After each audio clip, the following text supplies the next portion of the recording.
What's going on, everybody? Welcome to the We'll See You Later podcast, brought to you by Happy's Energy and Nutrition, the best energy and nutrition on the planet. This is episode 39, and I am your host, Jeremy.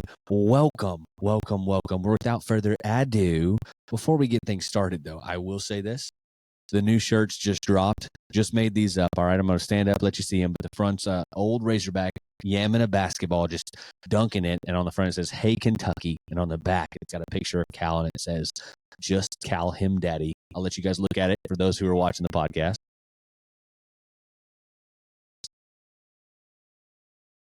Kentucky, just Cal him daddy. I mean, come on. If you're wanting one, I'll send you the details. Just comment on the video below, and I can order you one and get it shipped to you, or shipped to my store, and you can come and get it. Just message me if you want one of these bad boys. Limited edition. Hey, Kentucky, just Cal him daddy. T-shirts out now. Obviously, Arkansas is somewhat on the right track when it comes to basketball right now. We're 3-7 in conference, and those 3 wins came way of Georgia, Texas, and big Kentucky, at Texas. So those are really big. Georgia was at home. We won 2 straight right there, and it kind of felt like this team, it's a little different. And then Bama came to Arkansas, and we were a little nervous because Bama can score. Bama got way out ahead of us. I think 21 was eventually the space between us, a 21-point differential, and we wiped that away in the second half.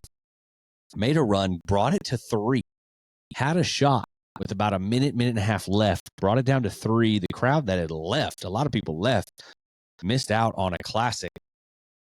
Then we just don't have Big Z went off, but we just didn't have that whoever it was going to be to drop it. And so it was back and forth.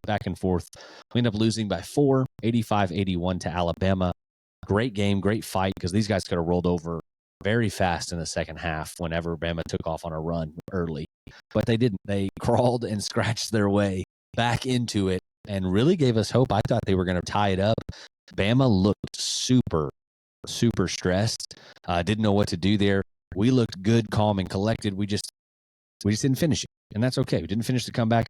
Game tonight against LSU. It's a get-back game, right? Revenge game, if you will. First meeting, LSU at LSU. We lose 78-74. We look terrible. That's also when Boogie, right after that's whenever Boogie's hand was announced, and he was going to be out for a while. But they're 12-11 overall, 1-9 in conference, and that one is against us. We are 14-9 overall, 3-7 in conference. The last 5 games show a big depiction of who we are right now and who they are right now. And they are very sporadic, and they can't finish a game. Let's just be real. We're 9.5-point favorites. I'm not sure if I like that. I want us to blow them out. Like, I want to win that, but a win's a win at this point for us. We have to have this win. We have 8 games left in this on the schedule. We've got to win 4 or 5 of those, and this has to be one of them. We have LSU tonight, again at the bottom of the barrel. We have A&M this weekend. We have Auburn and Missouri, Texas again, South Carolina, Vanderbilt, Mississippi State. These are winnable games. There are winnable games out here. A&M is gettable, and they're a top 10 team. That's a quad 1. Missouri, gettable. They're hot, but gettable. Texas, we've already proven we can beat them. South Carolina, gettable. Vandy, gettable. Mississippi State, gettable. Auburn, question mark. Leaning towards not gettable, but gettable. I mean, every game's gettable. It's basketball. That's the fun part about it. That's why we play the game. Again, these guys are mirror images of each other stat for stat. Both teams average about 77 points a game. That's us and LSU. Points allowed, we allow 69. They allow 72. Field goal percentage right at 46% apiece. The big differential is the last 5 games. That's all you can really look at, is the way they're playing right now. Last 5 games for LSU, they lost to Ole Miss by 2. Lost to Georgia by 19. Lost to Texas by 31. Lost to Auburn by 13, and lost to Bama by 7. You look at Arkansas's last 5. Lost to Bama by 4. Beat Texas by 8. Beat Kentucky at Kentucky by 10. Lost to OU by 3. Beat Georgia by 3. I'm just hoping that we do not fall in the trap of just playing to LSU, because I think we can be a team that beats them by 13, 14 points comfortably. We can't fall into the trap of where we're barely winning by 3, losing by 3, making it a 1 or 2 possession game at the end of the game. We should beat these guys. We should outscore them. We should dominate them. We didn't there, but we're a different squad, it feels right now. So I'm predicting a win here, and I'm hoping by at least 2 possessions or more. I want a big one. I want a double-digit win. Hard to see it. I don't want to trust that. I don't want to trust the 9.5. But I'm going to pray for it for sure. But Arkansas has to win this one. And another game, Saturday morning, 11 a.m., morning game. Hard to get up for the morning games. So we're hoping we can catch number 8 Texas A&M napping a little bit. And I did some research on them, and they don't look all that great either. I mean, they're 8-3 in conference, 19-5 overall. So they do their record shows they're good. But points per game, they don't score a lot. We score 77, they score 75.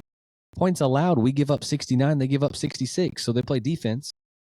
Field goal percentage, they're at 42%. We're at 46. We were talking about us being a horrible shooting team. They're under us. They rebound the ball more, 5 or 6 more a game. Assists, we do 3 more assists a game, and blocks, we're right at one differential. Their last 5 games, looking at them, they beat Missouri by 3. They beat South Carolina by 4. They beat OU by 7. They lost to Texas by 1, and then they beat Ole Miss by 1. They're single-digit wins here. So I think that we can go 2-0 this week.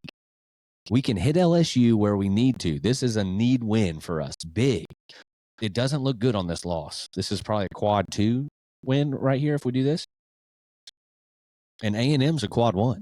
We have to have both this weekend. And if we split them, we're going to cause more trouble down the line for us and more must wins. These 2, I think, are easily gettable for us out of the combos of 2 game stretches that we're about to go through. I think that this is one that we can go 2-0. I thought Alabama, we just need to split one with Alabama, Texas. We did that. We almost got Texas. I think we can, if we can stay hot, it's 11 a.m. game. I still think I have a lot of confidence that the Hogs can pull it out and go 2-0 this week. Moving over to baseball real quick. The Diamond Hogs take action Friday, Saturday, Sunday, Monday, 4-game stretch against Washington State. Haven't done a whole lot of research on Washington State other than last year's record. Every team is going to be different transfers. Your recruiting class, NIL has changed everything. But last year, Washington State goes 21-32, 9-21 in conference, finished towards the bottom. Not a great program. Still had some quality wins on the season. And being this is opening weekend, I expect there's going to be a blowout or 2, but I expect a close game to where we're going to have to fight. I expect one of them. I hope not, but our starting rotation has been announced. Our positions have not. And Dave Van Horn, you don't get a spring training, preseason style baseball. So he's probably going to be rotating some guys around to find who fits where and what's going on. So I think starting rotation is when it comes to the infield, outfield is going to be, and the lineup itself is going to go everywhere until he finds it. He's got to tinker with it. Starting rotation for pitching, though, Friday, Saturday, Sunday, I would imagine to be our 3 main guys. As we expected, Gackle is going to be our starter for Friday. He is our Hagen Smith replacement. You can't replace him, but this is our guy, and I think he's a stud. He throws hard. He's got that moxie. I think he's ready for that big stage. Zach Root is going to be our Saturday starter. That's the ECU transfer. I think he's a lefty. Had a pretty solid ERA. I think he's worked his way, kind of like how Molina last year worked his way into the Saturday and sometimes Sunday starter where they would rotate him and Tiger. That's Zach Root's now spot. And on Sunday, we're going to give him another whirl, baby. Gage Wood is going to be our number 3 starter. And I think fighting for the next spot where it's between Gage and Landon Beetleshees. He is the Ohio State transfer. He is a lefty as well. Had a little bit of a higher ERA, but a great pitcher overall. He will be our Monday starter. So this is a 4-game stretch before we go into that big tournament that we do every single year, where last year Hagen Smith put on a show against Oregon State. This is going to be fun. I am so excited. It's hard to do predictions. You want to go 4-0 right here, right out of the gate. You have to get that momentum and feel confident. The big thing that everybody's going to talk about on this Razorback baseball team is postseason ball. Last couple of years have been bad. Regionals did not make it out the last 2 years. I think that this is one of the best teams that we have, just looking at all the stuff that they're posting, looking at the lineup. Head to toe, this looks like a complete team. Last year, we fell into slumps where we just couldn't hit the ball. I thought we had great pitching. But if you take Hagen Smith off last year's team as a whole, we're just an average team. You put Hagen out there, it's like it's a different ball game. And I think that with this group, we have a more complete group instead of Peyton Stovall is our guy, Hagen Smith is our guy, Kendall Diggs had a torn labrum all year. Like you had to find. Spraglot was like an average dude. He was good, but he was average. Aloy was finding his own. It took him a while to get going. I think he's ready. Souza was rotating in with Holt. He's going to be a full-time starter at second. I loved his bat. I think he's going to have a massive year. Diggs is back. He's healthy. Helfrich is back. We were rotating 3 catchers every weekend. Helfrich's going to be our guy. I think that that's the way this has to be. We have leadership. We have returning people. We have a lot of new guys coming in. And I think that the standard will be set a much different, complete team this year, all for one. And they just got to buy in. If these guys buy in, we should make it to the Supers easily and make it to the World Series as like a real goal. It's hard to tell who's going to be the hot team in baseball. So this weekend we're going to be learning a lot about our team. Okay. You can't take it for face value. It's cold. It's going to be a little rainy. There's supposed to be snow here in Arkansas next week. So the ball might not travel as much. Guys going to be moving a little bit slower. But baseball's back, baby. I'm so excited. I hope that nothing gets canceled or postponed with the weather. But baseball is back. So I hope next week we're able to really break it down, because I'm going to go into detail about baseball. That is my jam. So yeah, that is your update on Arkansas. Quick little, the Super Bowl ended, and the biggest breakup of all time, the refs said screw you to Kansas City in the Super Bowl, and Philly won. I know I told you I wasn't going to watch it. It was my wife's fault. My wife invited us to join this life group, and they were doing a Super Bowl party, and she was like, what better way to join the group than to go to the party and kind of introduce yourself? And I'm like, I'm protesting. And I lost that battle. Okay, I lost that battle. I want to stay like this, so I lost that battle. We got to their house, and I sat on the couch and I watched the game. I did.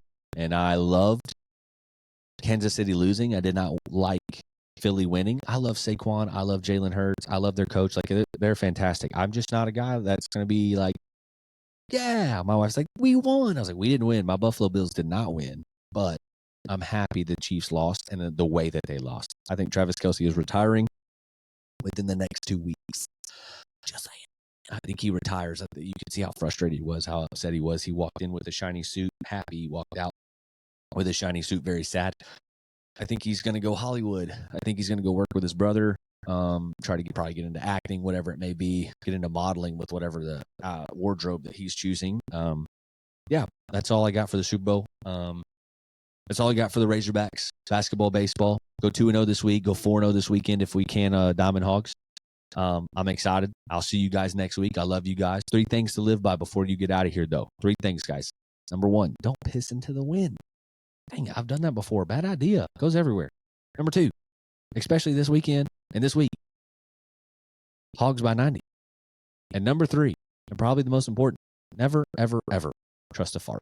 And until next time, guys, we'll see you later.